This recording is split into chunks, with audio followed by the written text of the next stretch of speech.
What none have achieved, one must seek beyond the shores and towers, and go to the deep to save those from the dormant chaos. Silence can kill, more than words and stones.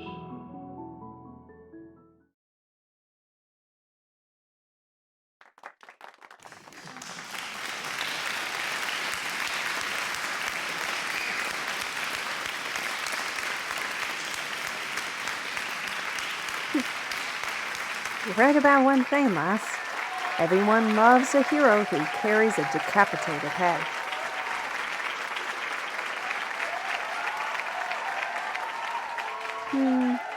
From what I understand, the Amer people will take up the head and claim it as their own symbol of victory for the King of the Stone Forest and his descendants to come.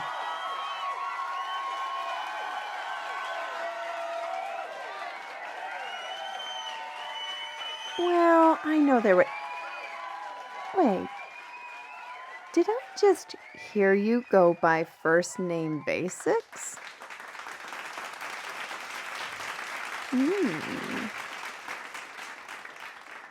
Well, anyways, it is true that the ladybug killed the dragon, but the Amer people will need a legendary figure, a symbol of a brighter future. And what way than their king? That is seen in the leader who did what his predecessors had never accomplished. In time, many people will see that the reaping and the sowers of the hero's unsung work will go over to the leaders, all in the name of glory.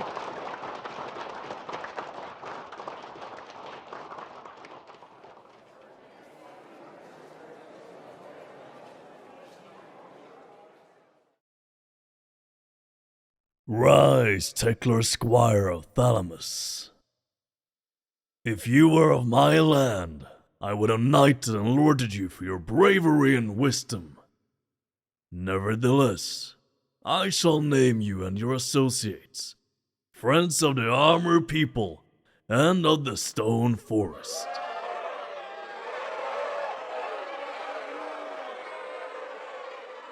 But before you all return to your nation, I have one last request for you.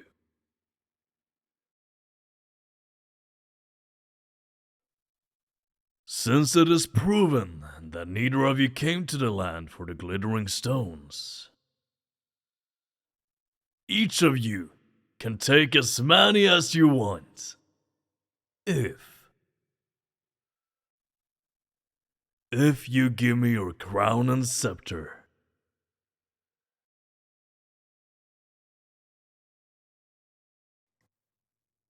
I'm gonna be with the lad and lass on this one, but with all due respect, Your Majesty, we don't have a crown and... Okay. Of course you possess such things, for it is coated with the powder of Amer's precious stones, and it carries evidence of wisdom within it in your hands. And the staff that you carved to kill and display the beast that plagued my people's lands.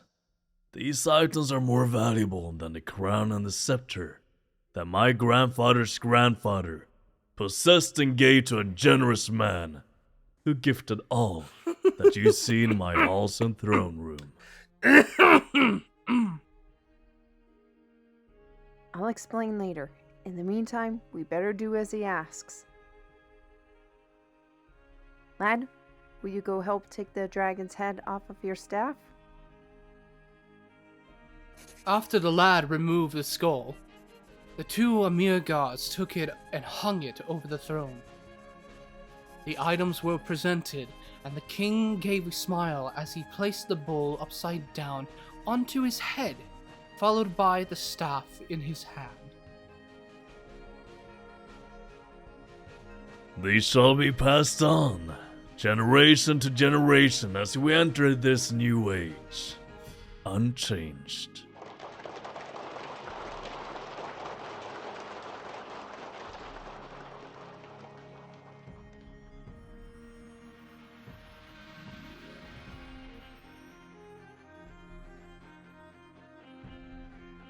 We stayed for the night, enjoying the Feast of Stone.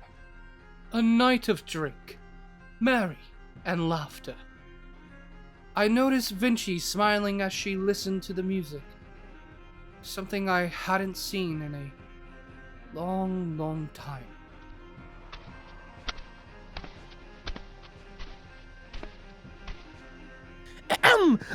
May I ask for your permission to dance with the apprentice lassie of yours? Oh, no. She's not my apprentice. But... Oh. I'm sorry, good sir, but it seems that the ladybug just took her and is dancing in your place.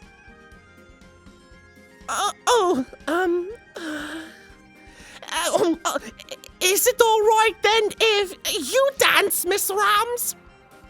But of course! Should love to dance with you, good sir.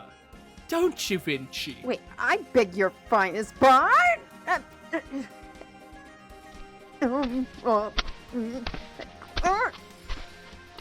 Okay.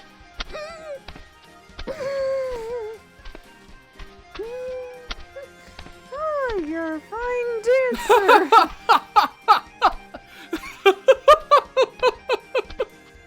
We're even, Vinci! We're even! Barnabas, I'm going to murder you.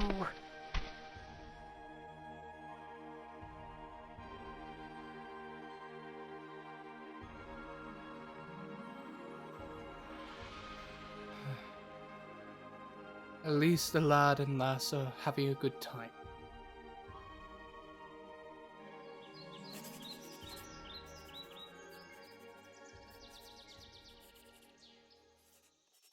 We were given a wagon with our gems and made our way back to Atad the next morning. Along the way, we stopped a good distance from Helen's homestead. I excused myself for a moment with a sack of gems to deliver it to her home, leaving the rest of the party behind. Don't mind. He'll be back soon. In the meantime... Oh, my back.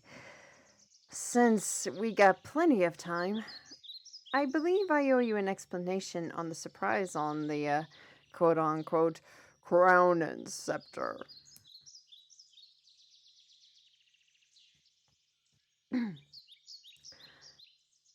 Well, many generations and cycles ago, not too far from where the stone forest is between here and there, a beggar man intruded into the territory. The king at the time thought he came to steal the gems as many did in the past after the enforcement of the territories.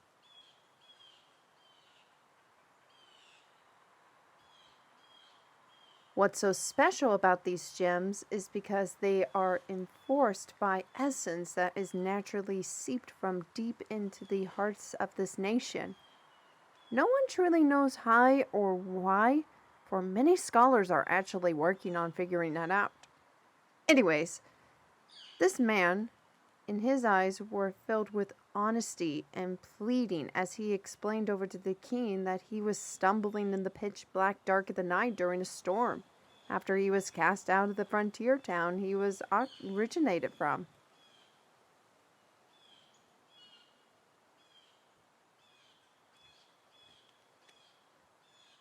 Well, the king took pity on him and saw the staff and bowl that the beggar possessed. Seeing that it was the only worldly possession he had, His Royal Highness at the time, from what I understand, who is just about as short as his great, well, too many times great whoever, offered up a trade.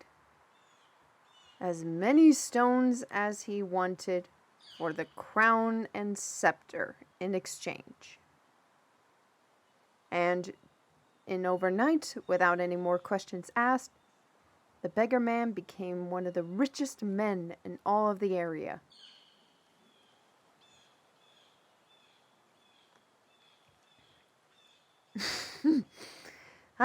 The generous man that the king mentioned was...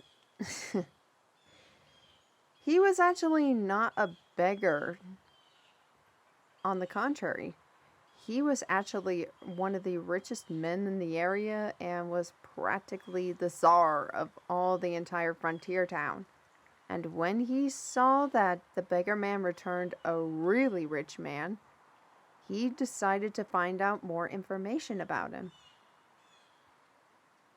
So one day, he invited him over to his house, had a cup of tea and such, and the beggar man, without hesitation, explained the story of how he got his riches. After hearing the story, the rich man figured that he would use the king's generosity for financial gain. So he loaded all his possessions from his home and purchased more after selling all his lands and his mansion. He went to the stone forest and requested audience with the king.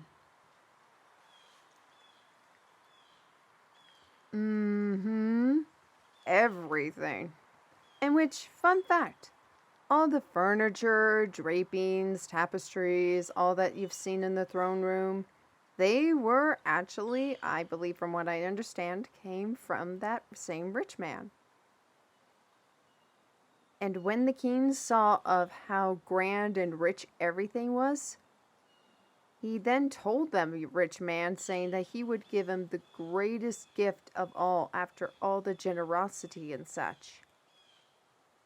And when the rich man thought he was going to get the gems and such, instead, the king gave him his crown and scepter, which, aka, the beggar's bowl and staff.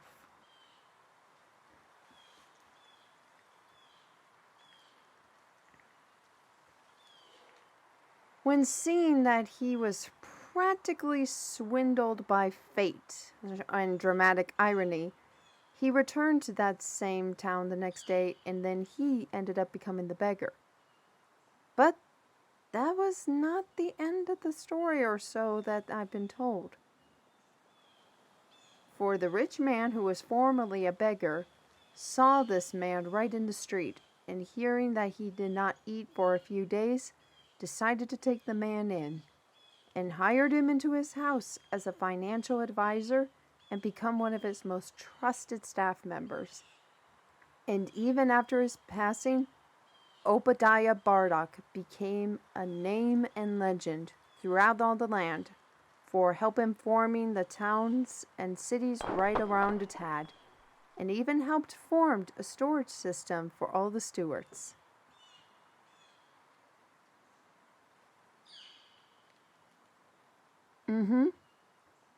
Obadiah Bardock is Lord Bardock's great-great-grandfather.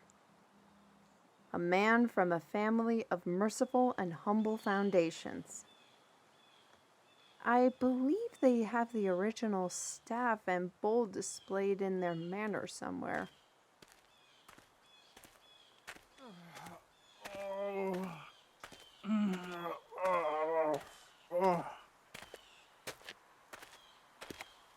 Yes, I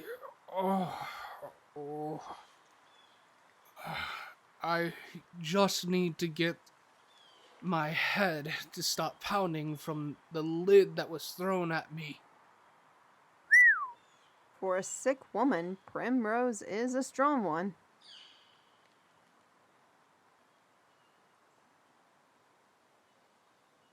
Fair point.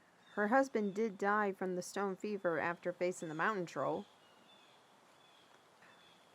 But in the end, people just need something to be angry at, to justify and render their own pain. Sounds selfish, I know, but couldn't be far from the truth. I'll be fine, lad. I just got a pretty thick skull. Or so Lily keeps telling me. Oh, she's my bride. She's back at Atad, working in the library. Maker, I miss her. I miss that woman.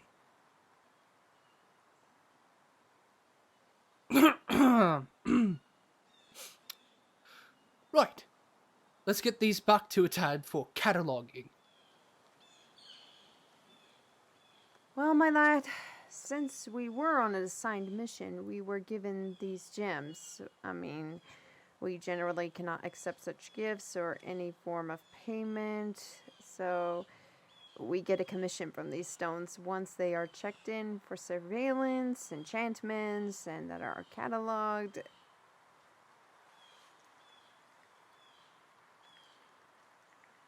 Maybe, Lassie. It depends on what type they are and what they can use to be for you and the council. Most of it will be in a credit account anyways under your name, when the time is right.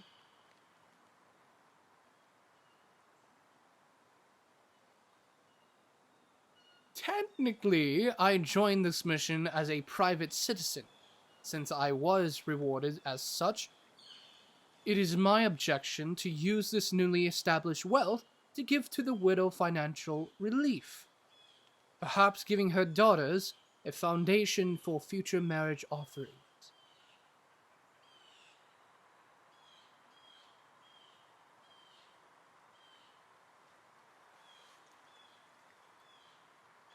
Born of ash and bone, his people atone from the land beyond their woes. His kin and him hunt in the dim, to fight a sap without a map, to be as honest to what one would only do, one ask simply to oversee the dark deeds that Surgious sees.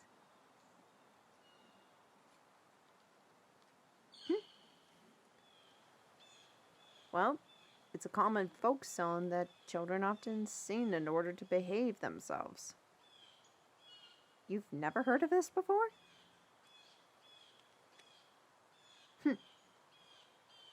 Shelter type. Well, this was written long before your time. How old am I?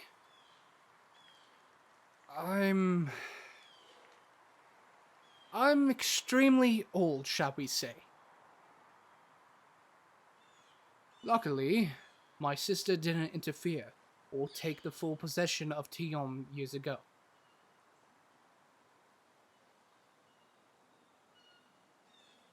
Yes, she...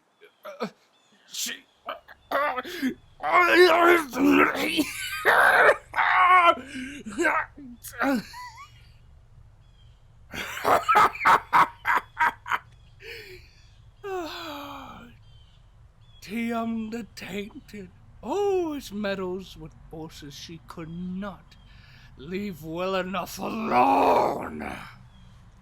Surgious, you always have to make a grand entrance. Of course, Victoria. Lover of one Your who... game of riddles in the dark have not grown greatly, sir. If you want to tell your story, say it and be done with it. Nice to know that my side of the story won't be judged based on words written without knowledge.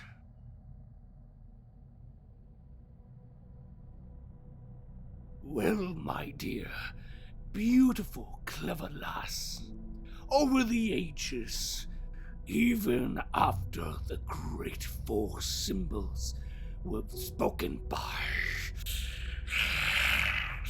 the Maker,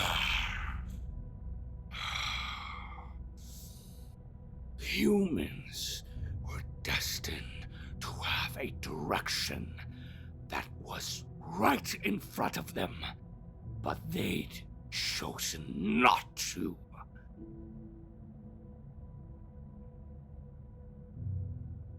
Hate him?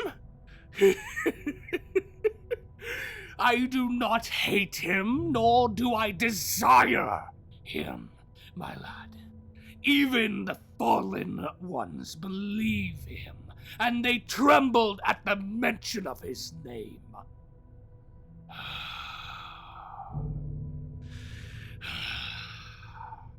As I was saying, the stewards were, and still are, too observed to tell the whole story.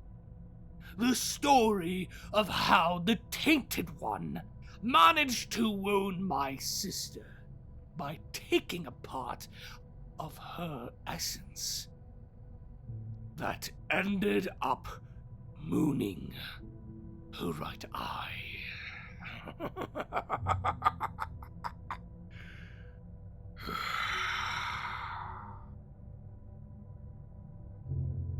Tiam always wanted to rid evidence of her father from her face anyway. So my sister gave the tainted half of what she wanted.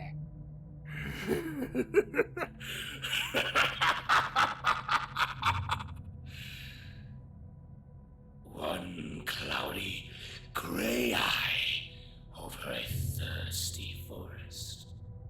Very fitting for her.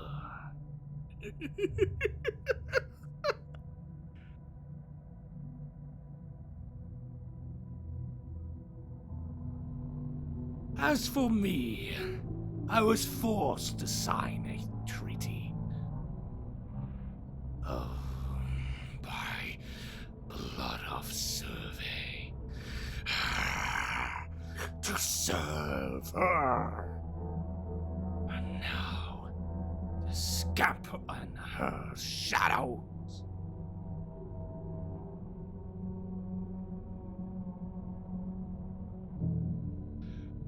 Does it matter? The tainted, the stewards, the followers, all in exchange for... all in exchange for... preserving my life.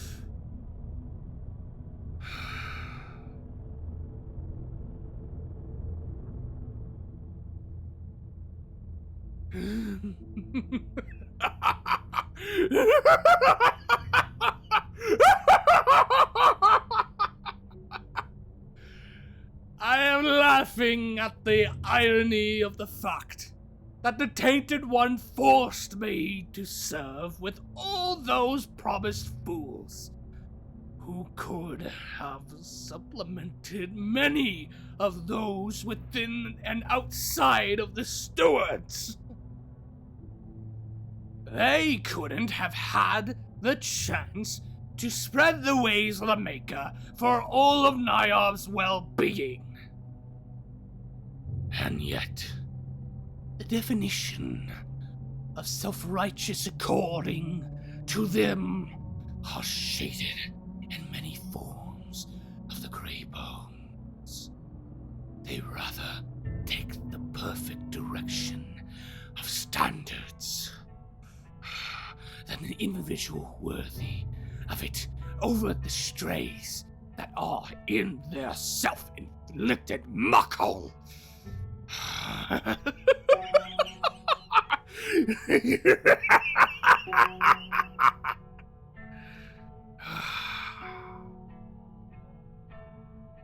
That is a stupid objection for the stewards and new generations to follow and witness as time allows them another cycle. To see the stewards discarded those who emerged from the tunnel. To seek help only to be turned aside. They planted the seeds of contentment in their hearts, yet take them away, and requirements aren't met, failing to give full communication to lost ones.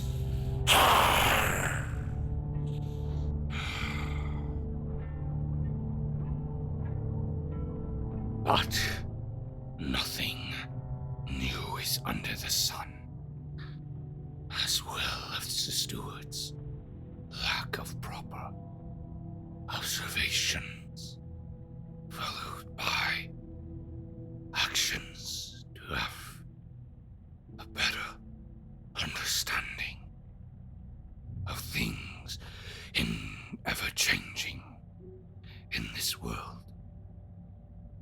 No one than a parent telling a mature child only productive matters and nothing else that would cause the child to seek answers that would lure them either to a lair of foxes or an empty fulfillment of promises. Skip over the lamenting Semitics and give us your reasons. Certainly. Forgive my good manners. After the tainted one made our deal, the stewards cast her out. And for what? For challenging those cowards to learn things from the tunnel. They claimed that it would lead to prejudice, resulting in the possible advent of a civil war of ideals and territories. This was fulfilled in the case of the Amer. They were forced to live in the stone forest, away from the lands that were rightfully theirs. Oh, they were promised a fruitful life from those of the congressional congregation of the stewards. Promises you cannot keep are no better than the lies and fairy tale stories, my dear.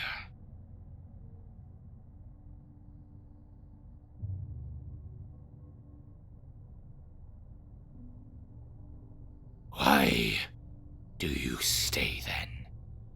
You see, my dearest lass, I am bound by the bargain of the treaty. Darion and I had to learn. We learned to do more than just seek answers, even if it means watching all people's associations and ideals die due to the lack of wisdom, all in the name of self-preservation, of one's self-righteousness.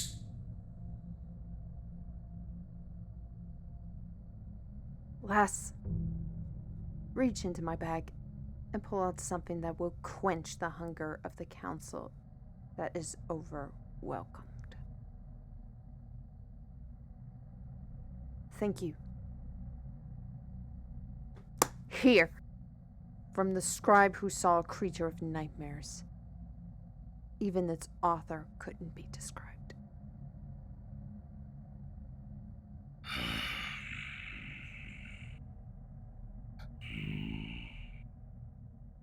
The illustration that one sees of this creature of nightmares.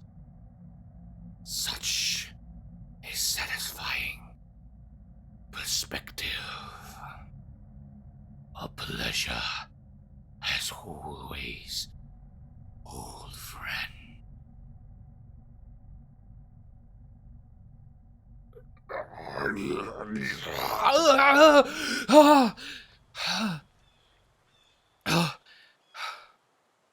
What happened?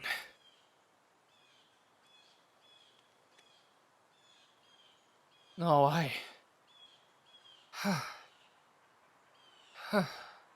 Nah, you didn't miss much. That's because it is nothing, lad. Talk is just cheap noise.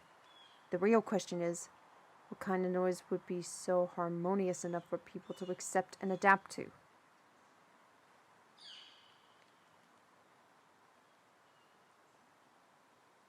Surgious may be many things, lass, but even individuals like him raise questions for any who wish to face the facts. And people wonder why the youth of this generation are resentful towards challenges. They were never pushed and challenged enough to the point of having calloused mindsets. Even when the challenges are in front of them, they never fought for anything worthy for such principles.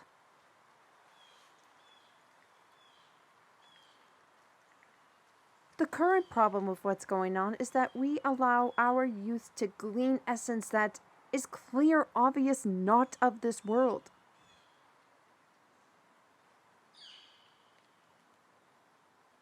For their future, all of Nyarb is dependent upon youth like you, whose expectations are on faltered and weakened foundations. There will come a day when an individual will be cornered and knowledge will be out of their grasp, and they'll never have to rely on sheer dumb luck that is non-existent to survive. All to the fact that society never pushed them to accept the knowledge or go out and learn from the harshness of the headmistress known as reality.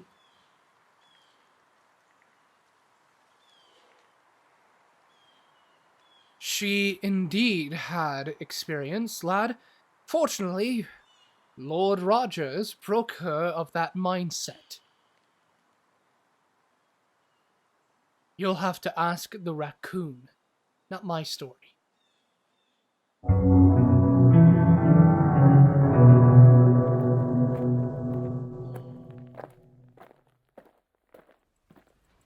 Are you the healer or the carver?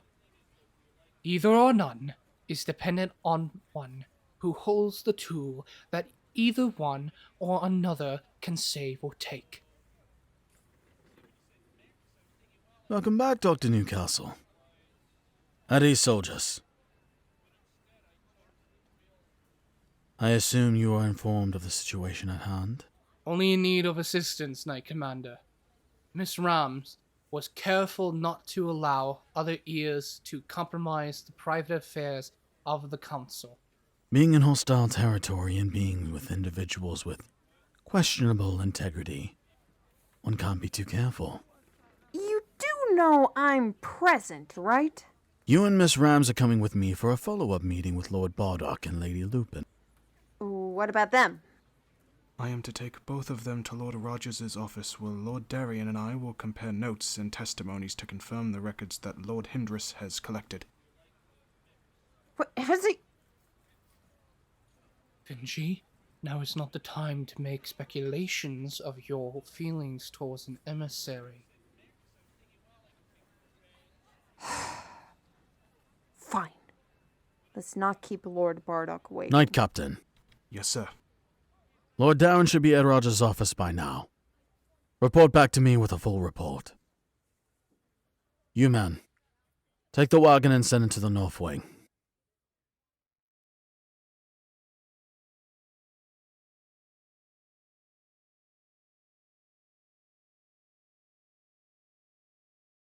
Rogers has been ecstatic about seeing how well the messenger bag has worked for the mission.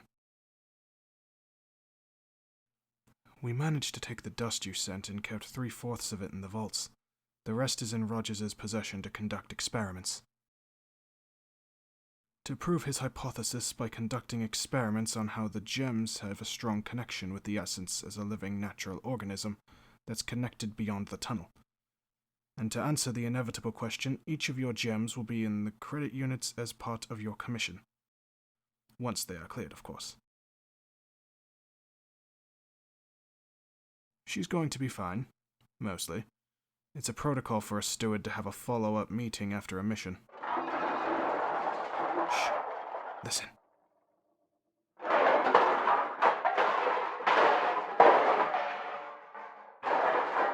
3, 2, 1. Open it, lass. Open.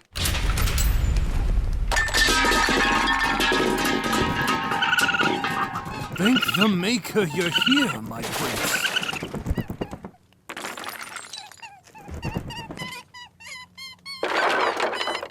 Lord Rogers and I were observing the dust that your lot had sent, and we wanted to see if we can turn natural mineral-made statues into organic life forms. We tried 3 of them around the Citadel, to no avail. It wasn't until 5 minutes ago Rogers placed the remaining batch on a pile of books.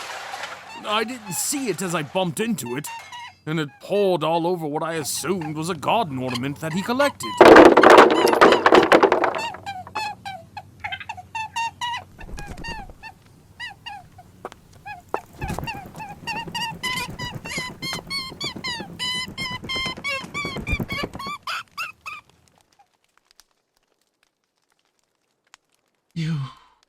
You promised not to hurt me, pretty maid. Hurt you? Now why would we do that?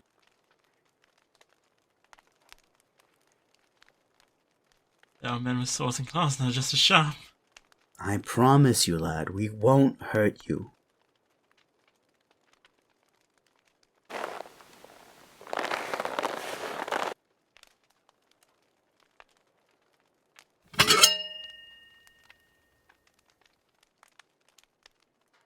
Those are the Stardust cookies the missus made for y'all. I promise, none were eaten. I smell starlight. It's been so long.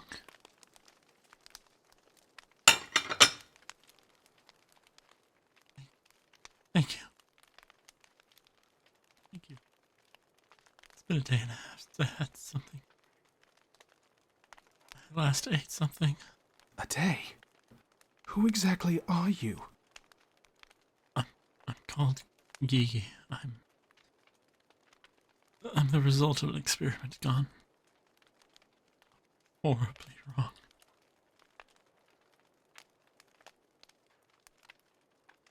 By the ones who wanted to see a jackalope become one who can produce wings like a bat and be able to withdraw anything from the bloodstream. I wasn't supposed to be this way. I ran away when the Tainted One came after me. When she killed my... She turned...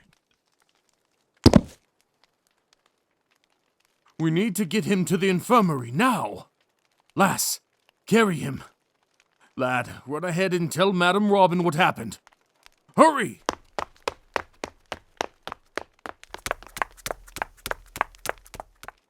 This is not going to be easy to write a report about.